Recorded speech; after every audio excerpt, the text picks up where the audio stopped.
ओम नमः सिद्धेभ्यः। ओम नमः सिद्धेभ्यः। ओम नमः सिद्धेभ्यः।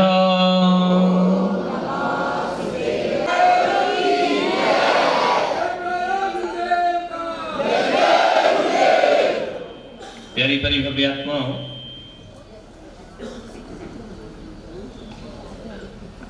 एक सेठ था, उसका बहुत बड़ा पेट था। अक्सर सेठों के पेट बड़े होते हैं। पेट क्या था? इंडिया गेट था। इंडिया गेट में कितने भी लोग निकले, वो कभी भरता नहीं। सेठ भी था, बहुत भूख थी उसे, इतनी भूख कि मिटती ही नहीं थी।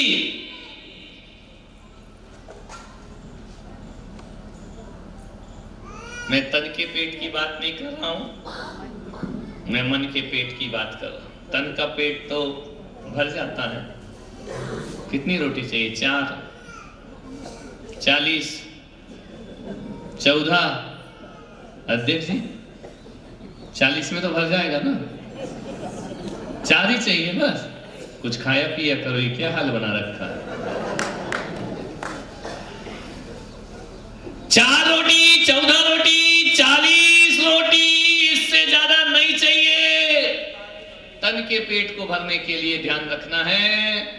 लेकिन आज मैं जिस पेट की बात कर रहा हूं वो तन का नहीं, वो मन का पेट है। तन का पेट तो 4, 14, 40 में भर जाएगा, लेकिन मन का पेट वो पेट है कि तीनों लोगों की संपदा डाल दो तो भी मन का पेट भरता। लोग कह रहे हैं कि आदमी पेट के लिए जी रहा है। अरे पेट के लिए कोई नहीं जीता, पेट तो एक कुत्ता भी भर लिया करता है। ध्यान रखना, आदमी यदि भाग रहा है तो तन की भूख के लिए नहीं, मन की भूख के लिए आदमी भाग रहा है। मन की भूख है, निगाहों की भूख है। ध्यान रखना, मन के पेट को भरना बड़ा मुश्किल है, बड़ा मुश्किल है। पूरी लोक की संपदा भी डालो तो भी मन का पेट कभी भरता नहीं है। ध्यान रखना, एक महिला थी, पनघट पे पानी भरने गई। पनघट जानते हो? बोलो। हाँ, कम से कम अपन जानते हैं, आने वाली पीढ़ी तो जानेगी नहीं पनघट क्या होता है ना? अब तो पनघट ही एक पाइप के अंदर से घर में आ गया है। बटन दबा और पनघट प्रकट हो जाता है।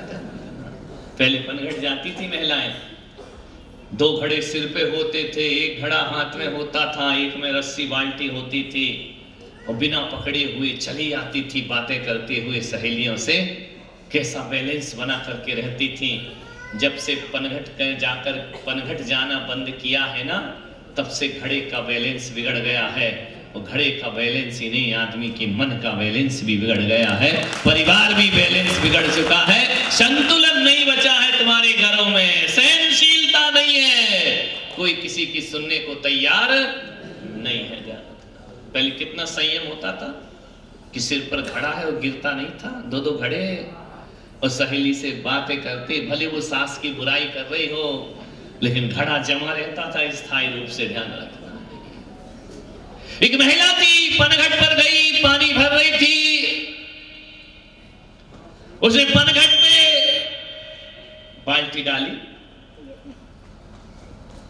बाल्टी अंदर गई। उसने सोचा कि जल्दी से पानी भरूं और घर चली जाऊं। जैसे ही बाल्टी खींची, खाली की खाली लौटकर वापस आ गई। महिला ने कहा, अरे एक कुआं सबकी बाल्टी भर रहा है, मेरी बाल्टी क्यों नहीं भरा? उसने फिर फेंकी दोबारा, फिर पानी बाल्टी की, पानी के अंदर बाल्टी गई, फिर खींचा, बाल्टी खाली। उसने कहा, आज हो क्या गया? तीसरी बार डाला, चौथी बार डाला, जितनी बार बाल्टी डालती उतनी बार बाल्टी खाली की खाली लौट। उसके हट, एक कुआं बेकार है, 3rd क्लास, दूसरों की बाल्टी भरता, मेरी नहीं भरता। उसने कुआं बदल लिया। जैसे तुम भगवान बदल लेते हो ना फौरन, कितने जल्दी भगवान बदल लेते हो। उनने नहीं सुना उनके पास चलो, उनने नहीं सुना उनके पास चलो। उसने भी बाल्टी बदल ली, कुआं बदल लिया, दूसरे कुएं में गई, फिर बाल्टी डाली, अंदर डूबी, लौट के आई तो खाली की। परेशान हो गई महिला, सुबह से लेके दोपहर हो गई, उसकी बाल्टी नहीं भरी। वहां से मैं निकला, उसने कहा कि गुरुदेव देखो ये कुआं कितना पक्षपात करता है, ये दूसरों की बाल्टी भरता है लेकिन मेरी बाल्टी नहीं भरता है। मैंने कहा ऐसे कैसे हो सकता है? आदमी जाति पाति का भेदभाव करता है, पनघट किसी का भेदभाव नहीं करता है। वह मुसलमान की बाल्टी भी भरता है, हिंदू की भी भरता है, जैन की भी भरता है, बौद्ध की भी भरता है, कोई भी हो जाए, कुआं कभी भी जाति पाति का भेदभाव नहीं रखते हैं। आदमी रखता है ये भेदभाव, और आदमी भी कितना नादान है। कुएं में पानी वही है, बाल्टी एक साथ जा सकती है, घड़े में आने के बाद छू दिया तो ये पानी हम पीने वाले। तुम्हारे घड़े में ऐसा क्या चमत्कार हो गया कि दूसरा हाथ लगाए तो अशुद्ध हो जाता है, और पूरा कुआं छू लो तो कुआं शुद्ध रहा करता है। हमारे आदमी की संकुचित विचारधाराएं ध्यान रखना। मैंने कहा कि ऐसे कैसे हो सकता है कि ये कुआं तेरी बाल्टी ना भरे? बोले देखो ना महाराज, आपके सामने बाल्टी डालती हूं। बाल्टी डाली, ऊपर खींची, बाल्टी खाली की। मैंने कहा इधर ला, इधर आ, तेरी बाल्टी दिखा। गड़बड़, कुआं नहीं तेरी बाल्टी में है। उसने देखा, बोले देखो महाराज मैंने अपना माथा फोड़ लिया। मैंने कहा ये कुआं नहीं, समुंदर भी तेरी बाल्टी नहीं भर सकता, क्योंकि तेरी बाल्टी में नीचे पैदा नहीं लगा है। ध्यान रखना, बाल्टी कितनी भी मजबूत हो, बाल्टी कितनी भी सुंदर हो, सोने की भी हो, यदि उसमें नीचे पैदा नहीं लगा है तो कोई कुआं तुम्हारी बाल्टी नहीं भर सकता है। और बाल्टी के नीचे यदि पैदा लगा है तो छोटा सा पोखर भी तुम्हारी बाल्टी को भर देगा। ध्यान रखना। आप कहेंगे कितनी नादान महिला थी जो फूटी बाल्टी लेकर के कुएं में गई थी। अरे वो महिला नादान हो या ना हो, आदमी बहुत बड़ा नादान है, क्योंकि वह भी अपने मन की फूटी बाल्टी लेकर के घूम रहा है। और ये फूटी बाल्टी कभी धन के कुएं में डालता है, कभी सुख के कुएं में डालता है, कभी परिवार के कुएं में डालता है, लेकिन जब लौटती है तो वह बाल्टी खाली की खाली लौट करके वापिस आ जाया करती है। मैं आपसे निवेदन करता हूं, एक बात याद रखो। उस महिला से मैंने कहा ये कुआं तेरी बाल्टी भर देगा, जा तू जाकर इसमें एक पैदा लगवा ले। वही मैं ओबरी वाले आपसे कह रहा हूं कि थोड़ा सा पैसा भी हमें आनंद दे सकता है, यदि आदमी अपने मन की फूटी बाल्टी में संतोष का पैदा लगा ले तो ध्यान रखना जीवन में आनंद बरस जाएगा। जाके घर संतोष धन सब धन धूल समान। ध्यान रखना, जिसके घर में संतोष का धन है, सारे घर उसके लिए, सारा धन उसके लिए धूल के। जिसके भीतर संतोष नहीं, संतुष्टि नहीं है, और बटोरते जा रहा, बटोरते जा रहा, बटोरते जा रहा, सामान 100 बरस का फल की खबर नहीं। ध्यान रखना, और चाहिए, और चाहिए, और चाहिए, और चाहिए। जीवन में सुखी होना है तो ध्यान रखना, सुखी हो और दुखी होने के दो ही रास्ते हैं। एक रास्ता है दुखी होने का, रास्ता है कि और सुखी होने का रास्ता है बस बस बस। जिस दिन बस कहना सीख जाओगे उस दिन जिंदगी में आनंद की बरसात हो जाएगी। लेकिन आदमी बस नहीं कहना चाहता है, और लाओ, और लाओ, और लाओ, प्राण निकल जाए मगर लाते जाओ। ध्यान रखना, इतना मत जोड़ो, इतना मत जोड़ो कि नरक चले जाओ, और इतना दान मत करो कि किराए के मकान में आ जाओ। ध्यान रखना, ये बैलेंस बना करके रखिए जिंदगी का। संतोष का धन जीवन की सबसे बड़ी खुशहाली है। ये मत सोचो कि टाटा, बिरला, रिलायंस ये सुखी है, बहुत टेंशन में है। आज दिन मोदी का डर है, ईडी नहीं बिठा दे। ध्यान रखना, आफत है बहुत ज्यादा। ध्यान रखना, मान्यवर सोचना है आपको। सब परेशान है,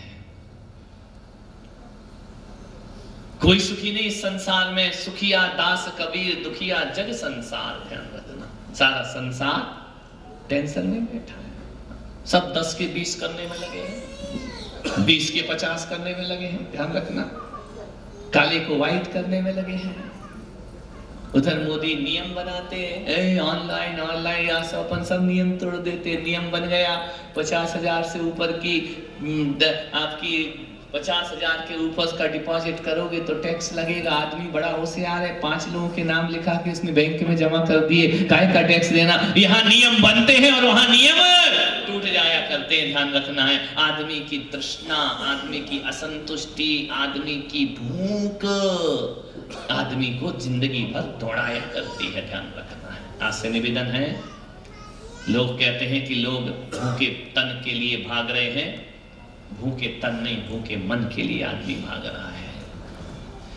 एक बार क्या हुआ, ओबरी में बहुत पुराने समय, इतिहास को उठा के देखो, नारद जी स्वर्ग से आए कि चलो मृत्यु लोक का जायजा लिया जाए, देखा जाए। नारद जी सुबह सुबह बैकुंठ से स्वर्ग से नीचे उतरे कि चलो ओबरी को जाके देखते हैं क्या चल रहा है। विष्णु ने कहा कि जाओ नारायण, नारद देख क्या मृत्यु लोक में क्या चल रहा है। नारद आए, क्या देखा, ओबरी में एक भिखारी भीख मांग रहा है। सुबह सुबह का वक्त था। अक्सर देखना भिखारी सवेरे सवेरे आते हैं, शाम को नहीं आते ज्यादा, क्योंकि मालूम है शाम को आदमी को 1000 टेंशन है, दुकान का, परिवार का, बच्चों का। सुबह सुबह माइंड फ्रेश रहता है, हो सकता कि आदमी कुछ अपने को भीख दे। सुबह सुबह का वक्त है, नारद आए, भिखारी ने देखा, रे नारद मुनि आ रहे हैं, क्या बात है, आज मेरी किस्मत खुल। नारद जी है, संत है, ये जो भी देंगे मेरे जीवन का उद्धार हो जाएगा, मेरे जीवन का बेड़ा पार हो जाएगा। जैसे ही नारद गए, नारद ने कहा नारायण नारायण। अरे बोले नारायण नारायण छोड़ो, सुबह सुबह तुम मिले हो तो बोले क्या चाहते हो। बोले पहला दर्शन संत का हुआ है, नारद का हुआ है, आज मेरी जिंदगी का उद्धार करो, ध्यान करो, ये दरिद्रता से मुक्त करो। मैं जीवन भर भिखारी बना रहा, आज आपके दर्शन से मुझे संपन्न करो, सिद्धि प्रदान करो, समृद्धि प्रदान करो। नारद ने कहा पागल क्या चाहता है। बोले देखो नारद जी, मैं ओबरी का हूं, मैं उदयपुर का नहीं हूं। उदयपुर वाले आए हैं क्या कर लोगे मेरा। मैं उदयपुर का नहीं हूं, मैं जयपुर का नहीं हूं, मैं दिल्ली का नहीं हूं, मैं छोटे से ग्राम ओबरी का हूं। नारद ने कहा चाहता क्या है तू। बोले मेरी बोहनी बट्टा तो नहीं बिगाड़ोगे, सुबह सुबह पहले कस्टमर मिले हो, तुम ध्यान रखना, जो मांगू दोगे या नहीं दोगे। नारद ने कहा मांग, क्या मांगता है। अब भिखारी था, मांगना क्या जाने। उसने कहा नारद जी कुछ नहीं चाहिए, सुबह से शाम घूमता हूँ इस ओबरी में, शाम तक भी मेरा कटोरा भरता नहीं है, ऐसा करो इस कटोरे को भर दो। इतना सा कटोरा, बोले इसको भर दो। नारद ने कहा तेरा दिमाग खराब है पागल, ये कटोरा तो अशोक जी के यहाँ चला जाता, वही भर देता है? इतने बड़े संत के दरबार में आया है, संत तुझे मिल रहे हैं, विधायक जी के पास चला जाता, शंकर लाल जी के पास, वहां तेरा कटोरा भर जाता, उसके लिए तू मुझे नारद से क्यों मांग रहा है इतना सा कटोरा। आदमी ने कहा देखो सेठ, देखो नारद जी, पहले ये बताओ भरोगे या नहीं। अरे तो नारद ने कहा दिमाग खराब है इसका, पागल है, अब भिखारी तो मांगना भी नहीं जानता है क्या मांगू। नारद ने कहा चल मेरे साथ। तो बोले कहां। बोले बैकुंठ। अरे उसने कहा नहीं, मेरी बीवी मेरे बच्चे, तुम कहां बैकुंठ ले जा रहे मुझे। बोले चल मैं तुझे इंद्रलोक ले चलता हूं, देवलोक ले चलता हूं, तेरा कटोरा वहां भरवा दूंगा। बोले नारद जी तुम्हारे पास आटा दाल चावल का जुगाड़ नहीं है क्या। अरे नारद बोले यार तू यार फालतू की चीजें क्यों मांगता, किसी किराने वाले के यहाँ चला जा वो भर देगा। चल मैं आज तेरा कटोरा हीरे मोती से भर देता हूं। संत मिले, ऐसे वैसे तो मिलेगा नहीं, मेरे दर्शन किए हीरे मोती से कटोरा भर दूंगा तेरा, तेरी जन्म जन्म की दरिद्रता दूर हो जाएगी, ये जो भिक्षा भिखारी पना गरीबी पना तेरा दूर हो जाए। उसने कहा सच सही बोल रहे हो नारद। बोले हाँ बैकुंठ चल। बोले रिटर्न आऊंगा या नहीं। बोले नहीं नहीं जिंदा ले जा रहा हूं तो जिंदा ही लौटाऊंगा, चल मेरे साथ। जैसे ही गए तो क्या देखा, विष्णु जी क्षीर सागर में लेटे। नारद ने कहा कि नारायण नारायण। विष्णु ने कहा अरे नारद क्या खबर लाए हो। विष्णु जी ने देखा कि नारद जी के साथ एक ओबरी का आदमी खड़ा है। अरे विष्णु जी कहे नारद जी ये क्या किया तुमने। बोले क्या हुआ भगवान। बोले इस तूफान को क्यों उठा लाया। अरे बोले महाराज भगवान सुबह सुबह इसने मेरे दर्शन किए तो कहा है कि संत दरस सब पातक टरही, संत के दर्शन करने से सारे पापों का नाश। अरे बोले पाप तो छोड़, तू इसे जिंदा उठा के क्यों लाया है जल्दी बता। वैकुंठ में जिंदा आदमी नहीं लाया जाता, स्वर्ग जाने के लिए आदमी को मरना पड़ता। तू जिंदा क्यों, ये आफत क्यों उठा लाया। नारद ने कहा इतनी आफत नहीं है, बेचारे की बहुत छोटी सी डिमांड है। बोले क्या डिमांड है। बोले एक कटोरा रखा हुआ है और ये कह रहा है कि इसको भर दो मेरे कटोरे को, इतना सा कटोरा। विष्णु जी ने कहा कि भाई जल्दी ले दे के निपटा इसको, क्योंकि मृत्यु लोक में ले दे के ही काम होता है, कभी ऊपर से तो कभी टेबल के नीचे से। इसकी जल्दी निपटा, इसको यहाँ ज्यादा मत रख, ये ज्यादा यहाँ रहेगा तो हमारे स्वर्ग को नरक बना देगा, ये आदमी ध्यान रखना।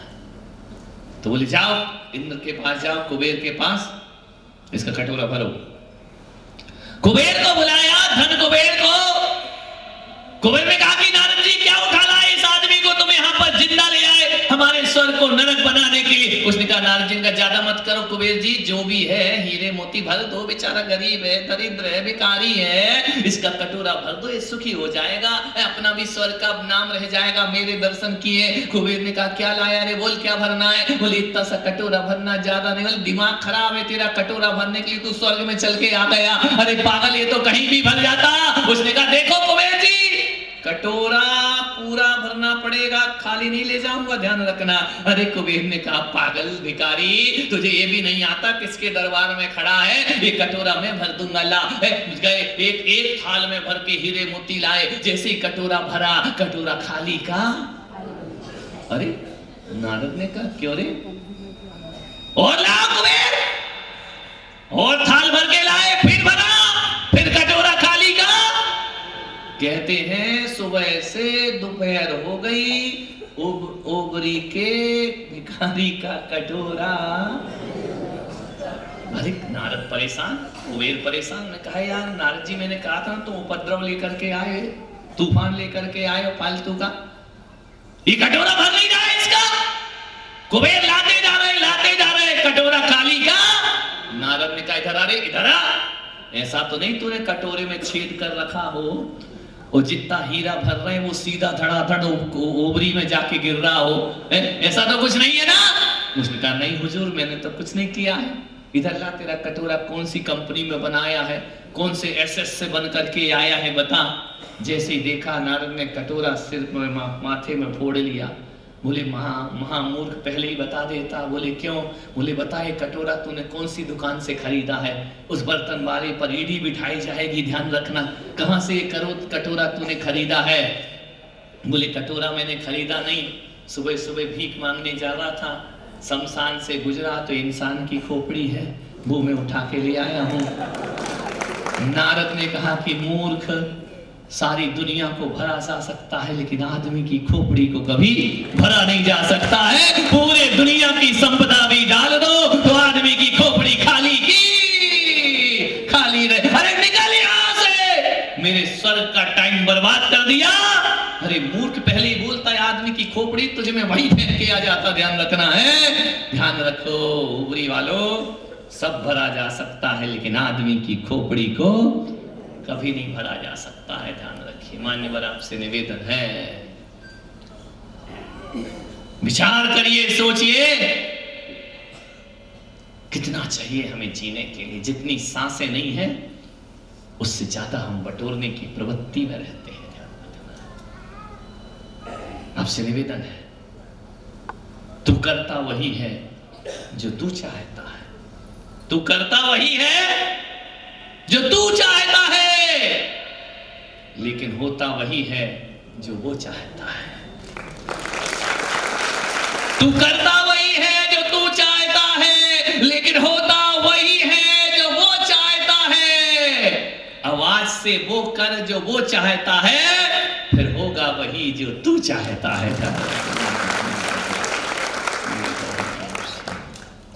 विचार कर, कितने ख्वाब देख लेता है आदमी छोटी सी जिंदगी में। मैं ये करूंगा, मैं वो करूंगा, मैं ऐसा हो जाऊंगा, मैं वैसा हो जाऊंगा। सपने देखता है आदमी, सपने देखते देखते जिंदगी को बर्बाद कर देता है। ध्यान रखना, जिंदगी की चाहत में मौत के करीब पहुंच जाता है आदमी। ध्यान रखिए, एक जगह लिखा हुआ था शमशान में कि मंजिल तो यही थी, मंजिल तो यही थी, आते आते जिंदगी गुजर गई। ध्यान रखना है, आपसे निवेदन है, क्या बटोर करके ले जाओ। सेठ बहुत सुखी था, इतना सुखी, इतना सुखी, इतना सुखी था वो सेठ। उसके पास ना कोई टेंशन, ना तनाव। सेठानी अच्छी, बच्चे अच्छे, बहुएं अच्छी, बड़े आराम से जिंदगी जी रहा था। सेठ ने एक दिन बैठे बैठे, खाली बैठा था, खाली कभी मत बैठा करो रे, खाली दिमाग शैतान का घर, ध्यान रखना। कुछ ना कुछ में लगे रहा करो। अम्मा जी हो, सासू हो, बहू हो, कुछ ना कुछ काम में लगी रहा करो। खाली बैठोगी तो लड़ोगी और कुछ नहीं करोगी, ध्यान रखना है। जो बहू चाहते कि मेरी अम्मा से झगड़ा ना हो तो आज ही जाए बाजार में। हमारे पुष्पराज जी बैठे हैं, पैरागन मोबाइल वाले, आज ही उनके घर जाए, उनकी दुकान में जाए उदयपुर, और एक मोबाइल लाए और सास को दे दे। और सास को कुछ नहीं, इंस्टाग्राम चलाना सिखा दो, रात दिन लगी रहेगी, झगड़े होंगे नहीं तुम्हारी। यहाँ ध्यान रखना, वो अपने में बिजी रहेगी और तुम अपने में बिजी रहोगे। ध्यान रखना, यदि सासू ना झगड़े उसको बिजी कर दो, बिजी कर दो। चैट, फेसबुक चला, ध्यान रखना, इंस्टाग्राम चला, मैसेज कर। ध्यान रखिए, मान्यवर आपसे निवेदन है, कहीं ना कहीं दिमाग को लगाए रखो। खाली बैठोगे तनाव होगा, टेंशन होगा, डिप्रेशन होगा, गलत गलत विचार दिमाग में आएंगे। कहीं ना कहीं लगे रहो। सेठ ने एक दिन खाली बैठा था, सेठ ने अपने मुनीम को बुलाया। मुनीम यानी वो पुराने जमाने का मुनीम, आपका आज का पढ़ा लिखा सीए। मैंने सुना कि सबसे ज्यादा सीए ओबरी में है इस क्षेत्र में, ध्यान रखना। ये सीए क्या है? पढ़े लिखे मुनीम है, और क्या है? ध्यान रखना है। अनपढ़ों का हिसाब बनाते हैं पढ़े लिखे लोग, ध्यान रखिए। इसलिए पढ़ाई करी कि अनपढ़ गंवारों का हिसाब ये बैलेंस शीट बना रहे हैं। और सीए कौन है? सीए तो सीए हुआ करता है, ब्लैक को व्हाइट कैसे किया जाता है सीए बता दिया करता है, ध्यान रखना है। मान्यवर आपसे निवेदन है, पढ़े लिखे मुनीम, नौकरी मत करो रे, सेठ बनने की कोशिश करो, ध्यान रखना चाहिए। गुणवान ना जन्मिए जन्मो पुण्यवान, और पुण्यवान के यहाँ पढ़े रहे अच्छे अच्छे गुणवान। ध्यान रखें, पुण्यवान पैदा हो, किस्मत वाले पैदा हो, क्योंकि अनपढ़ सेठ के घर भी पढ़े लिखे मुनीम बन के जिंदगी गुजारा करते हैं। ध्यान रखना, सीए बन गए अच्छी बात है, बनो, सेठ भी बनो। नौकरियां मत कराओ अपने बच्चों से, जैन बच्चे हो, व्यापारी कौम में पैदा हुए हो, नौकर बनने के लिए पैदा नहीं हुए। दुकान खोलो, अपनी मर्जी के मालिक बन करके जियो, ध्यान रखो। व्यापारी बोलते, नौकरी वालों का क्या होता है? वो हिसाबी किताब बनते रहता है, इस महीने इतना तेल आया, इतना घी आया, इतना नमक आया, ये बैलेंस बिगड़ गया, मेहमान आ गए, यहाँ चला गया, वहां चला गया, ऐसा हो गया, वैसा हो गया, रात दिन खींचतानी मची रहती है। नौकरी मत करो, मालिक बनने की जिंदगी में गुजारो। ध्यान रखना, ऋषभ देव ने कहा है, कृषि करो या ऋषि बनो, दो ही काम के, या तो तुम खेती करो, व्यापारी बनो, या फिर संत बनो। जिंदगी जीने का यही सार हुआ करता है, ध्यान रखना है। क्या रखा है नौकरियों में? कुछ नहीं रखा है।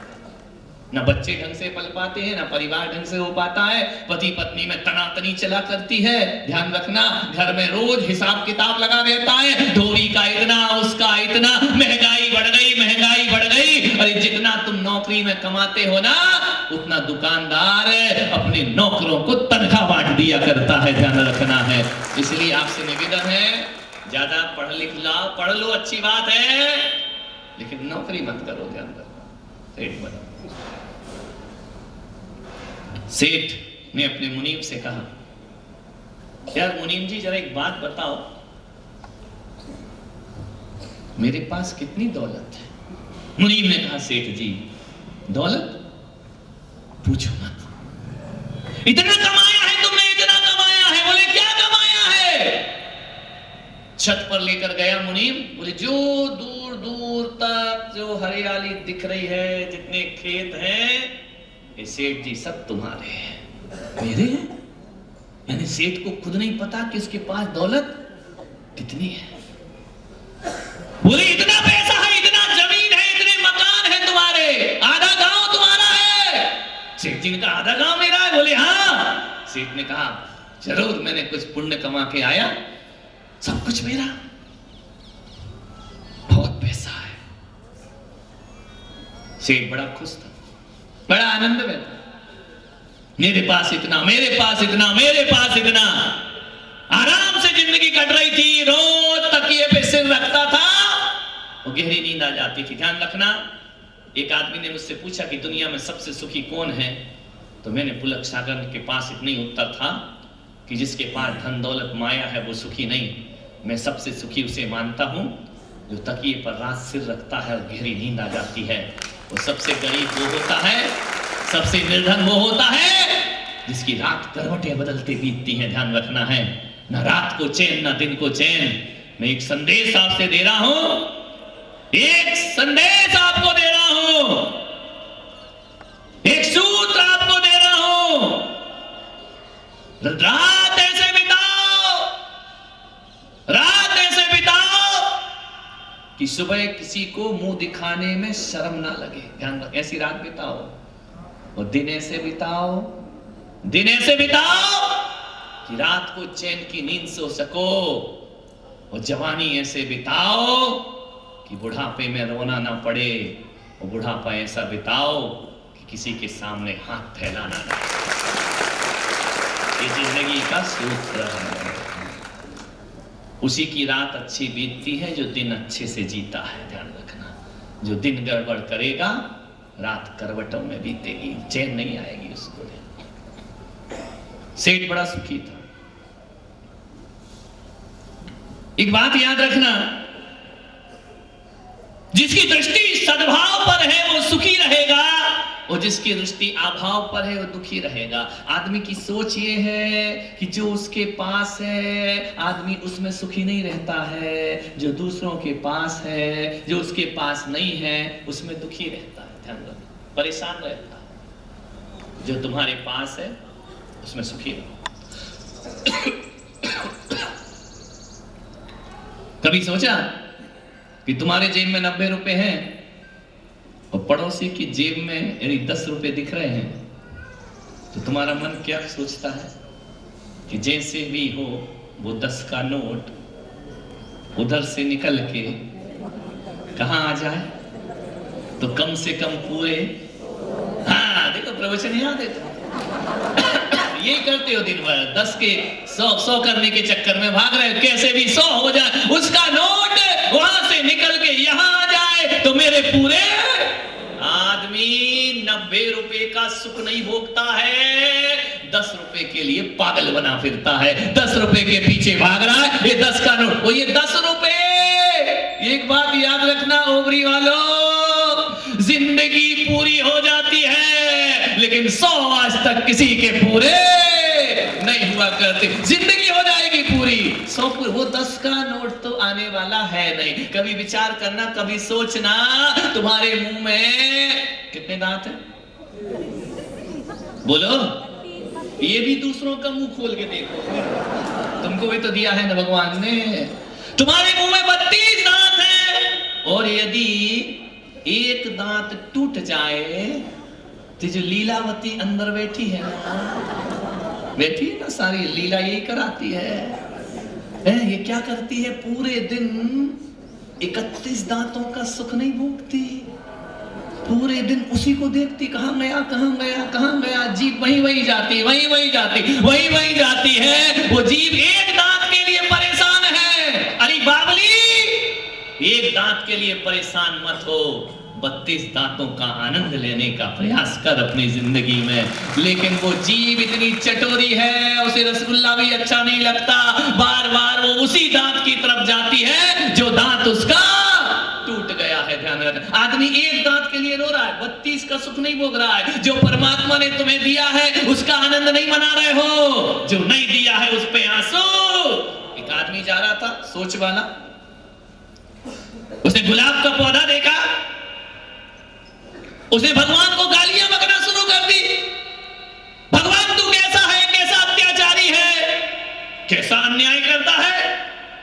इस गुलाब के पौधे में 1000 कांटे और एक फूल, ये कैसा न्याय है तेरा। 1000 कांटे और एक फूल देता है। और एक मेरी सोच का आदमी निकला, उसने भगवान को धन्यवाद दिया, गालियां नहीं दी। भारी भगवान तो कितनी कृपा करता है कि 1000 कांटों में भी एक फूल खिला दिया करता है। बात वही है, जो अभाव पर दृष्टि होगी वो कहेंगे गिलास आधा खाली है, और सद्भाव पर दृष्टि होगी वो कहेगा गिलास आधा भरा है। यही तो चलता है दुनिया में। इस सोच को जीवन में डेवलप करिए।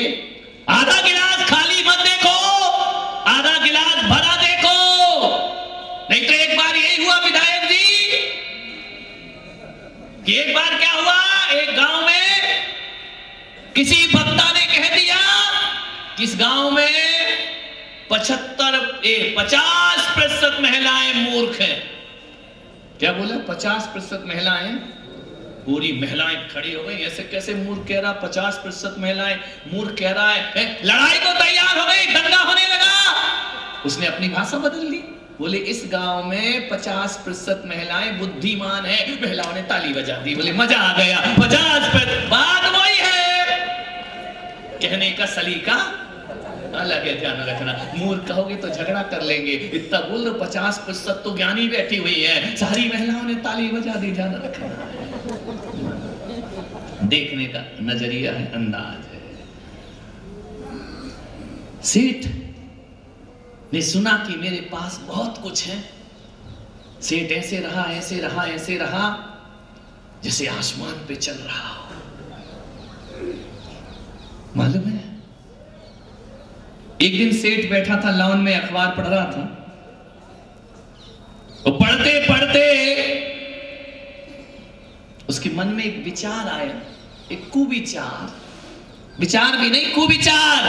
आदमी के मन में विचार कम आते हैं और कुविचार ज्यादा आते हैं, बहुत जल्दी आ जाते हैं। उसने कहा यार, सेठ ने कहा कि मुनीम को फिर से बुलाओ।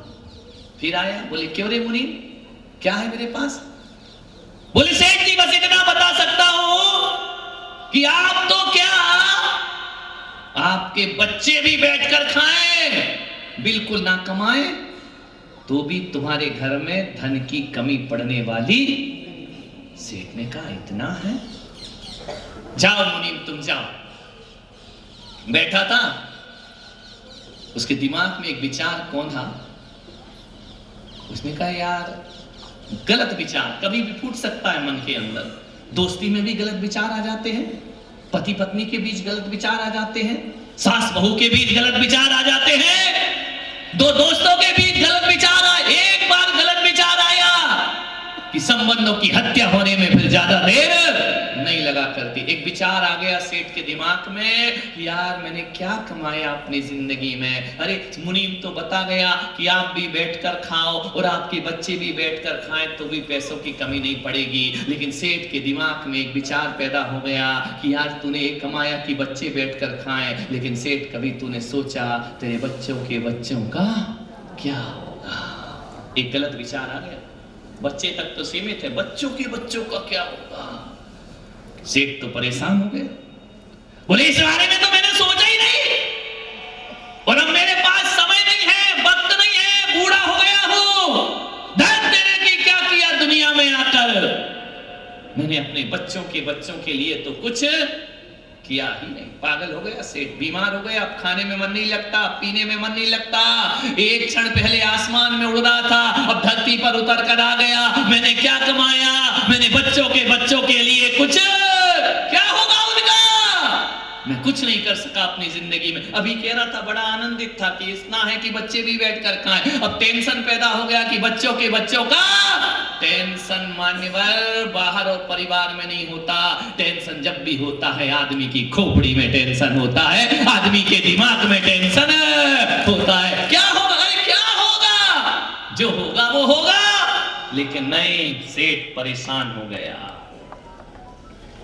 पहले सेठ तकिए पर सिर रखता था और नींद आती थी, अब सारी रात करवट में बच्चों का क्या होगा? दुकान जाए, मेरे बच्चों का, मैंने क्या किया? मैंने कुछ नहीं कमाया, मैं बेकार नहीं मेरी जिंदगी। सेठानी ने कहा, चलो सेठ जी भोजन कर लो। अरे भाग में गया तेरा भोजन, क्या भोजन कर लो। सेठानी ने कहा, तुमको हो क्या गया है?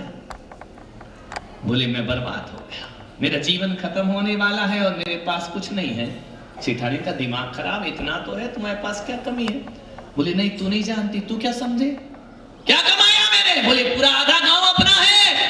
अरे बच्चों के लिए तो पूरा गांव अपना करना पड़ेगा, पागल है, तेरा दिमाग नहीं है क्या? कहां से क्या होगा उन बच्चों के? सेठानी ने कहा, तुम्हारा दिमाग खराब हो गया है, क्या लेना देना बच्चों से?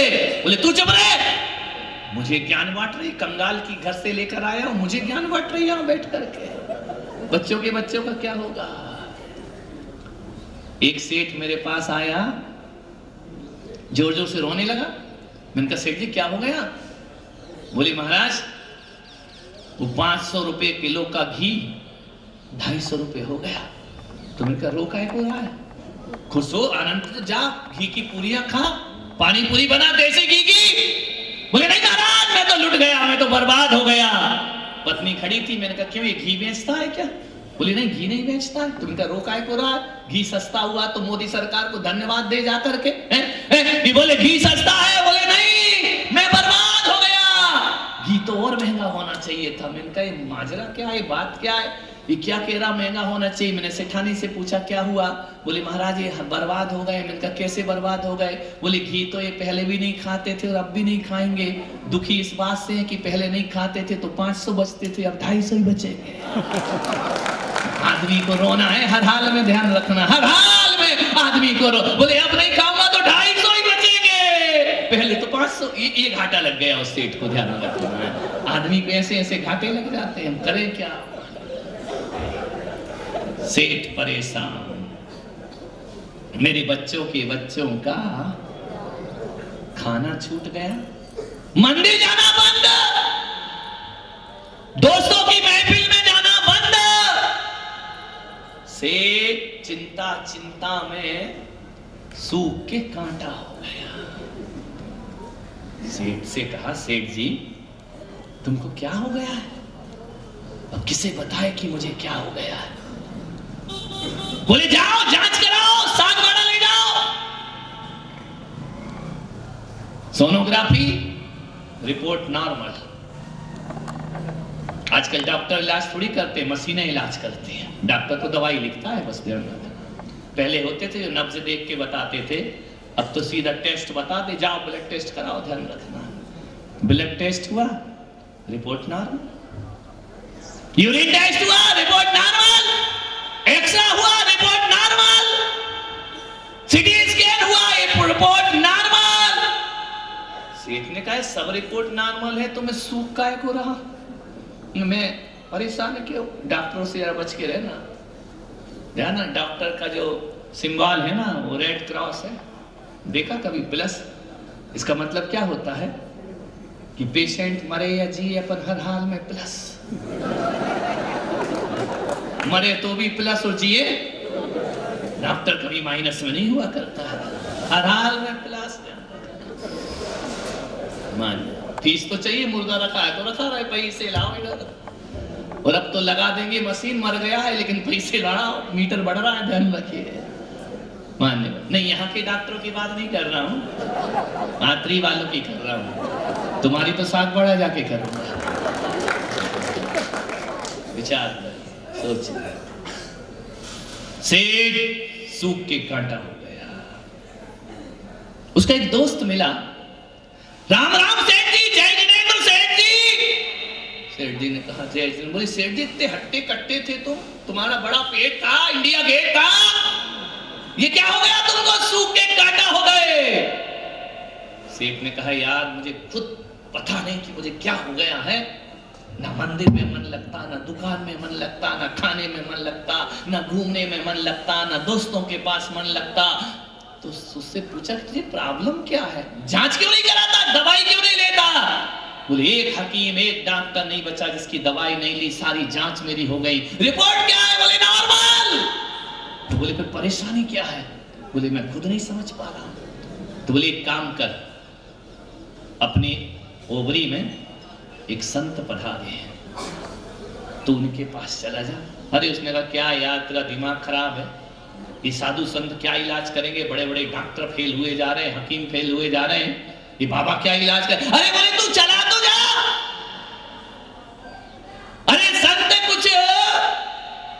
एक बात याद रखना ओवरी वालों, संत तुम्हें कुछ देगा नहीं तो तुमसे कुछ लेगा भी नहीं है। जा तू संत के पास चला जा, अपनी बात रख दे। उसने कहा क्या का तूफान,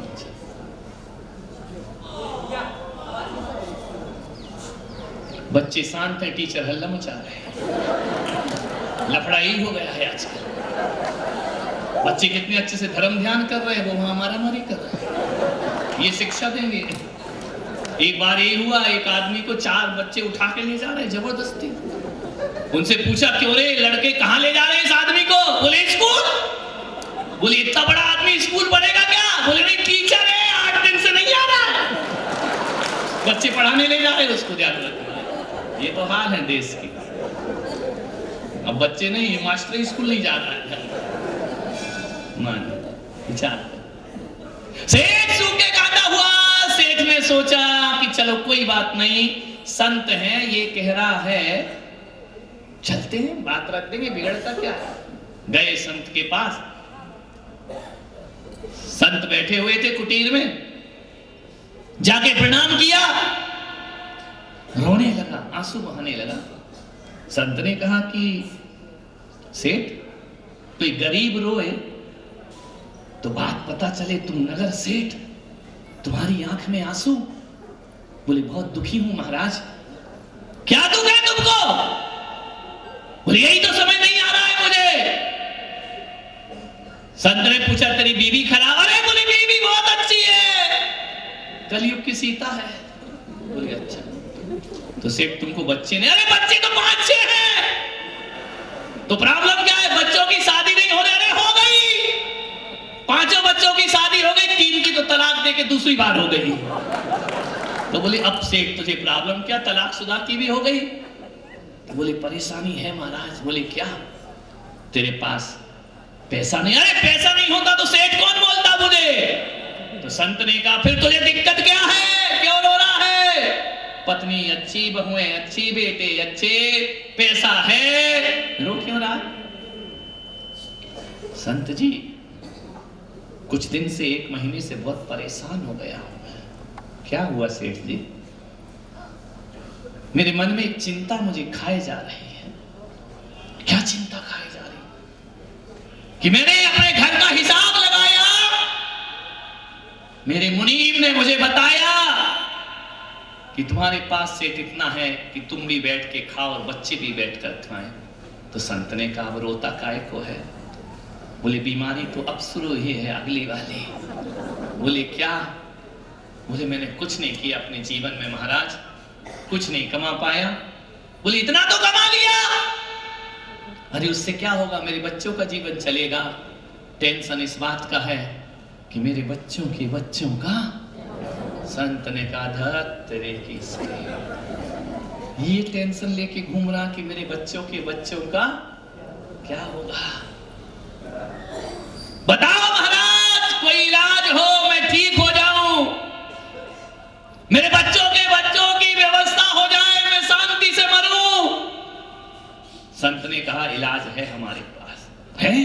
बोले हाँ ठीक हो जाऊंगा। अरे हो जाओगे। ताकत आ गई उसको, जैसे किसी ने ग्लूकोन डी पिला दिया हो। इतने शब्द से संतरे का हो गया तेरा।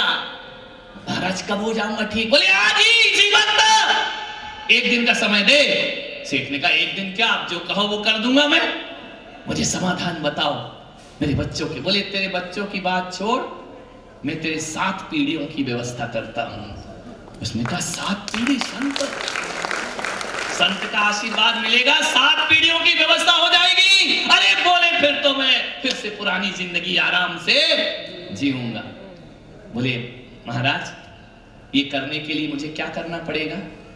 तुम्हारे आश्रम में एक कमरा बनवा दूं? संत ने कहा यहां से रिश्वत दे रहा है, रिश्वत दे रहा है मुझे। बोले रिश्वत नहीं, आप इतनी मेहनत करोगे मेरे लिए, आप कहो तो पूरे गांव में जीवण करा दूं। अरे बोले कुछ मत करा, एक काम कर। बोले क्या? कल सुबह उठकर एक थाली भोजन, तेरे गांव के बाहर एक बुढ़िया रहती है, उसको एक थाली भोजन दे देना, तेरे 7 पीढ़ी की व्यवस्था हो जाएगी। बोले बाबा एक थाली भोजन? मैं तो पूरे गांव का जीवन कराना चाहता हूं। अरे बोले काहे को पैसा बर्बाद कर रहा? कल आए थे ना हमारे कलाल जी, उनने कहा पूरे गांव का भंडारा करना है। तो क्या नाम है? कमलेश जी। बोले पूरे गांव आप आए हैं, 15 साल से आपका इंतजार कर रहा हूं, टीवी पर देखता हूं, मोबाइल पर देखता हूं, मुझे लगता था मैं कब इनके पास पहुंचूंगा, लेकिन मेरी किस्मत है कि आप खुद चलकर मेरी ओबरी में आ गए। इस खुशी में मैं पूरे गांव का भंडारा करना चाहता हूं। मैंने कहा जा तेरा भंडार भरा है, करा भंडारा, खाने वाले खाएंगे, तू अपना भरते रहना भंडारा। सेठ ने कहा कुछ मत कर, उस बुढ़िया को एक थाली भोजन दे देना, बस इतना सा। कोई मंदिर अंदिर भी बनवाना है क्या? मेरे पास है पैसा, टेंशन मत लो महाराज। महाराज ने कहा तू ज्यादा बकवास मत कर, जो कह रहा हूं वो कर, चलो। तो बोले महाराज सच बताओ, सही में मेरी 7 पीढ़ी की व्यवस्था हो जाएगी? महाराज ने कहा अपने जैसा बेईमान समझ रखा है क्या? जब बोल दिया तो बोल दिया, हो जाएगी तो हो जाएगी। रात को गया सेठ घर, तकिए पर सिर रखा और गहरी नींद आ गई। चिंता दूर, संत चिंता से दूर करते हैं, चिंता हरण होते हैं संत।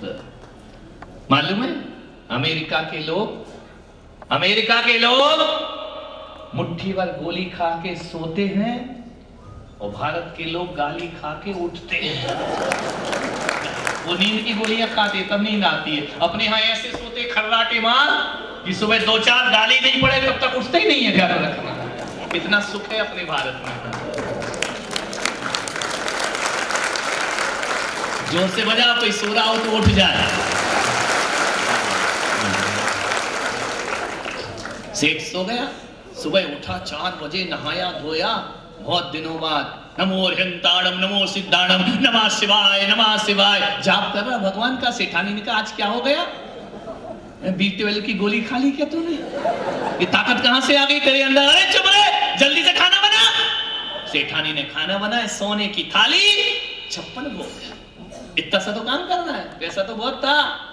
गया सुबह सुबह नहा धो के सोने की थाली में 56 भोग लेकर उस बुढ़िया की कुटिया में जैसे गया, एक छोटी सी 5 साल की बच्ची कुटिया में झाड़ू लगा रही आंगन में।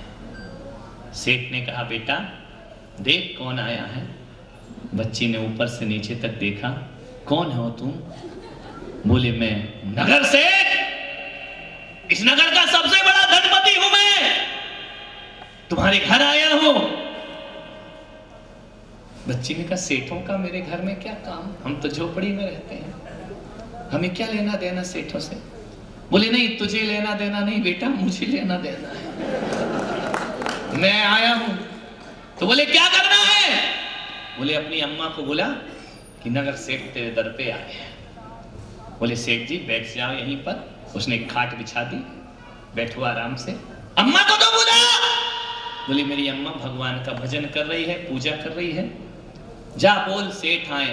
बोली मेरी अम्मा ने कहा है सेठ तो क्या द्रौपदी मुर्मू भी आ जाए तो मुझे कभी पूजा से उठाना नहीं, वो भगवान का भजन कर।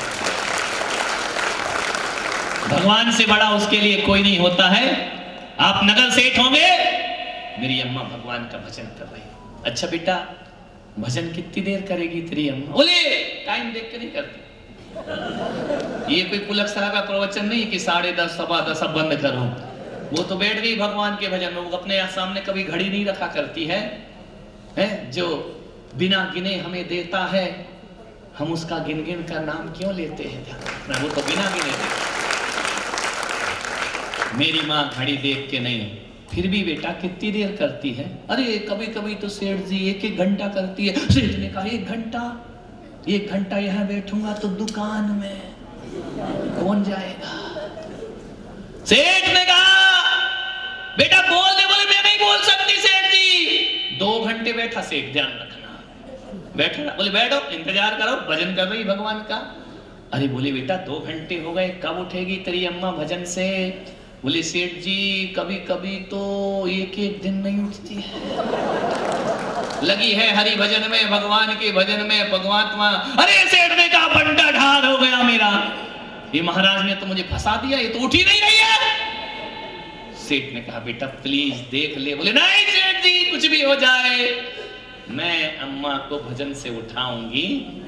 तो सेठ ने कहा एक काम कर बेटा मुझे दुकान जाना है। तो बोले जाओ, हमने थोड़ी तुमको निमंत्रण दे के बुलाया है, तुम ही आए हमारे यहाँ बैठे रहो। बोले सेठ ने कहा बेटा गरज मेरी है तेरी नहीं है, एक काम कर जे 1 थाली भोजन लाया हूं, अम्मा भजन से उठे तो कह देना नगर सेठ ने भोजन भेजा है, इसे तू रख ले काम आएगा। बच्ची ने कहा कि सेठ जी हमारे यहाँ भोजन आ चुका है, एक ब्राह्मण हमको केले के पत्ते में दही चावल दे गया है, हमें भोजन नहीं चाहिए। सेठ को लगा यार, सेठ ने कहा पागल है बच्ची छोटी सी, अरे हटाओ दही चावल, देख सोने की थाली में 56 भोग लेकर के आया हूं, गरीबी में जीवन जीती है, आज मेरे यहाँ का भोजन ग्रहण कर, सोने की थाली भी तुझे दे दूंगा, 56 भोग भी तेरे हैं। बच्ची ने कहा कि नहीं सेठ जी हमको नहीं चाहिए। मान्यवर जब तुम किसी को देते हो सामने वाला मना करे ना तो भीतर इतना अपमान होता है, ऐसा लगता है जैसे हारा हुआ जुआरी लौट करके वापिस आ रहा है।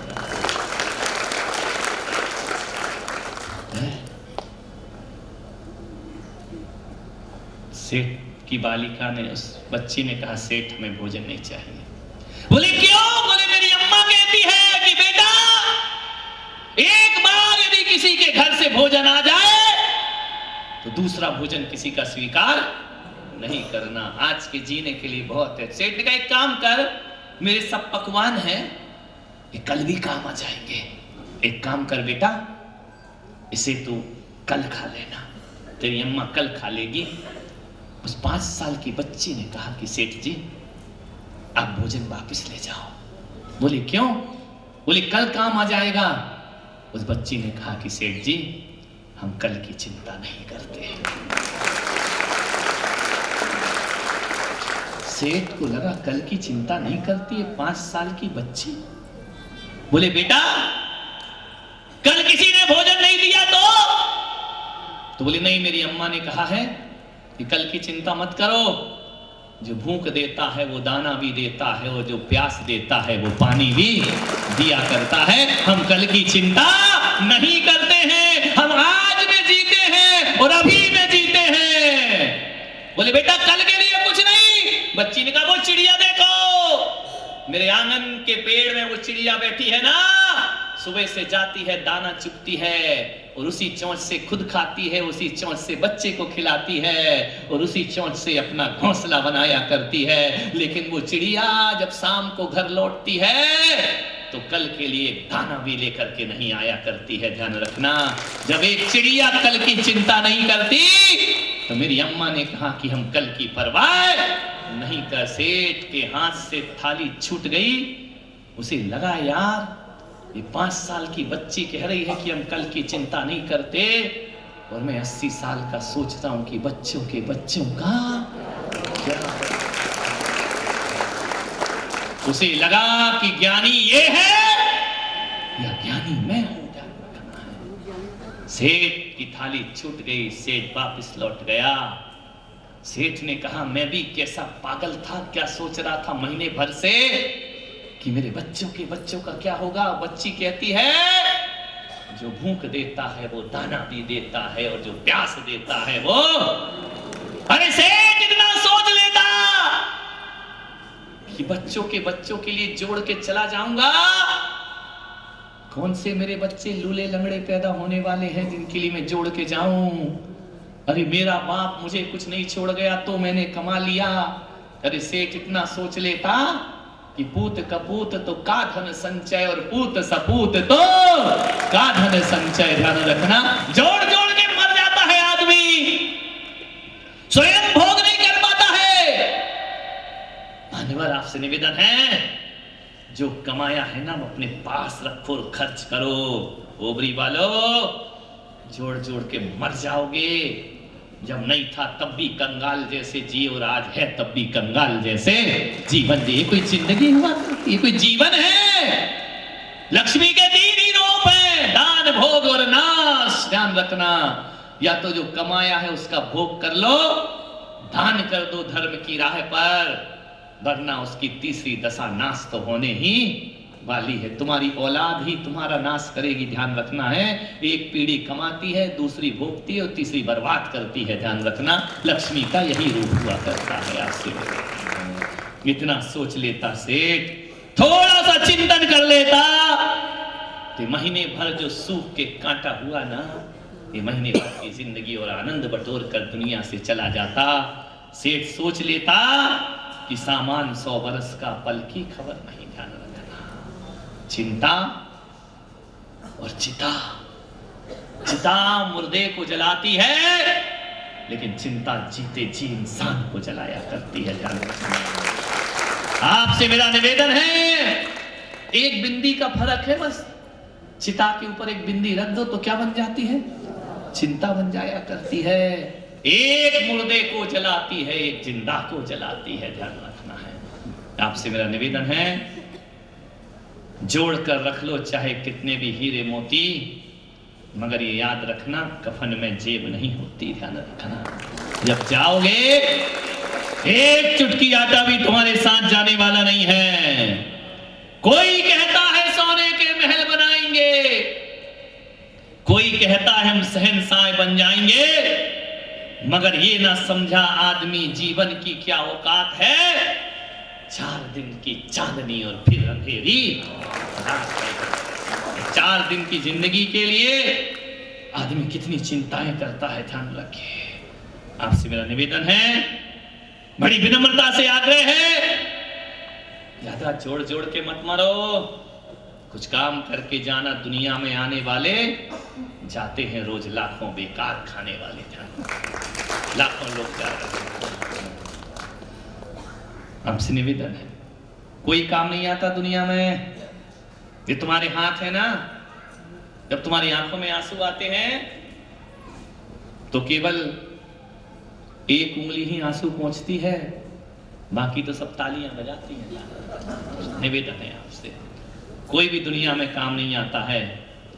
जो मिला मैं उसमें खुश रहता हूं, जो मिला मैं उसमें खुश रहता हूं, क्योंकि मेरी उंगलियां ही मुझे सिखाती हैं कि दुनिया में कोई बराबर नहीं हुआ करता है। ध्यान रखना,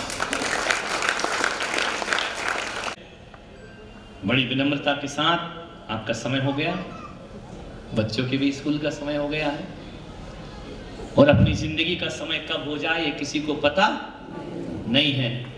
बस इतना ही रहो, जो भी है तुम्हारे पास उसमें सुखी रहो, उसमें आनंदित रहो। पड़ोसी को देख करके ज्यादा जलो मत, उसका 7 मंजिल का मकान इतना ऊंचा मत देखो कि सिर की टोपी नीचे गिर जाए। ध्यान रखना है, इतना ही निवेदन है कि यदि आपको कुछ ना मिले तो चिंता मत करना, और मिल जाए तो अहंकार मत करना, ध्यान रखना। जो मिला है उसका उपयोग करो, और जो नहीं मिला है उसके लिए पागल बनने की जरूरत नहीं है। मालिक जो भी दे दे तू कर ले कबूल।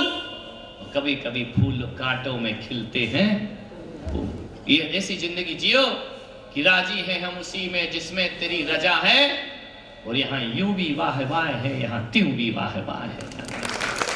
ये फकीरी का जीवन, ये संतों का जीवन। आपसे इतने ही कहूंगा, चिंता छोड़ो, चिंतन करो। एक छोटा सा गांव, आजकल लड़कियां सोचती ना शहरों में शादी करेंगे, चिंताओं का घर है वो शहर मेरे भाई, आनंद तो गांव में बरसा करता है।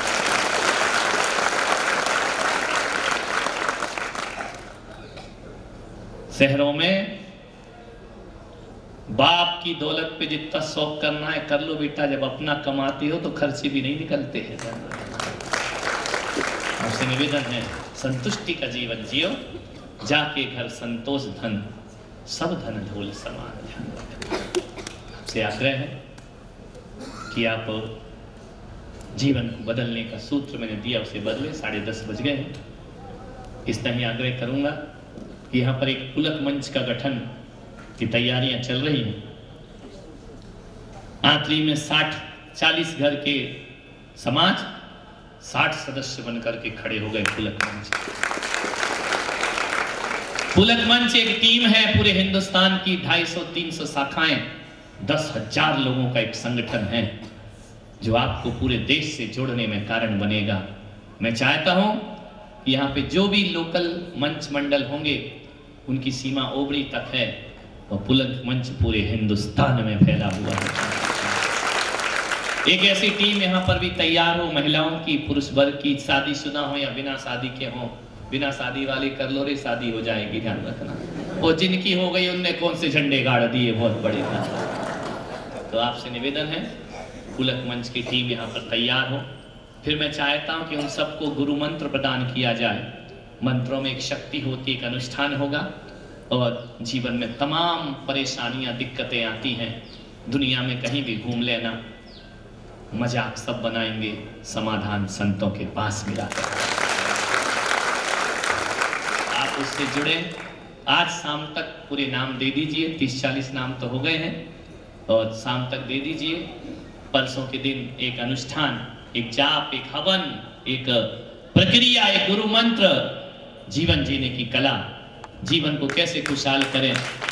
पुलक मंच का मतलब है लोगों को धर्म से जोड़ना, जैनत्व की शक्ति को मजबूत करना, और जिन शासन से जोड़ करके अपने धर्म का प्रचार प्रसार करना। ये पुलक मंच का मुख्य उद्देश्य हुआ करता है। हम संगठित होकर के चले, एक होकर के चले। करते तो आप सब धर्म हो, लेकिन जब संगठित और पूरे प्राणपन से लगे हुए, कल शाम को भी आनंद यात्रा में आनंद ले रहे थे, और जब राजनीति धर्म के साथ सामने हाथ जोड़ के खड़ी होती है ना, तो राजनीति राम राज्य को लेकर के आती है। और जो संतों से, धर्म से मुंह फेरते हैं, उस सत्ता का पत्ता कटने में फिर ज्यादा देर नहीं लगा करती है, ध्यान रखना है। तो हमेशा अपनी यही परंपरा रही है कि राजनीति ने हमेशा धर्म नीति को अपना शीश झुकाया है, उससे मार्गदर्शन प्राप्त किया है। शंकर लाल जी आ रहे हैं, वह सरल भद्र परिणामी मैंने देखा, बिहार से लगे हुए हैं। मैं ज़्यादा तो जानता नहीं उनके बारे में, लेकिन 32 साल की साधना है। लोग कुंडली से पढ़ते हैं, मैं चेहरे से पढ़ता हूँ। या कैसा आप सबने सुना, अनुग्रह को जय मां। जवानी के ज्ञान से सुझे लोका नहीं आता है अपने भगवान का नाम।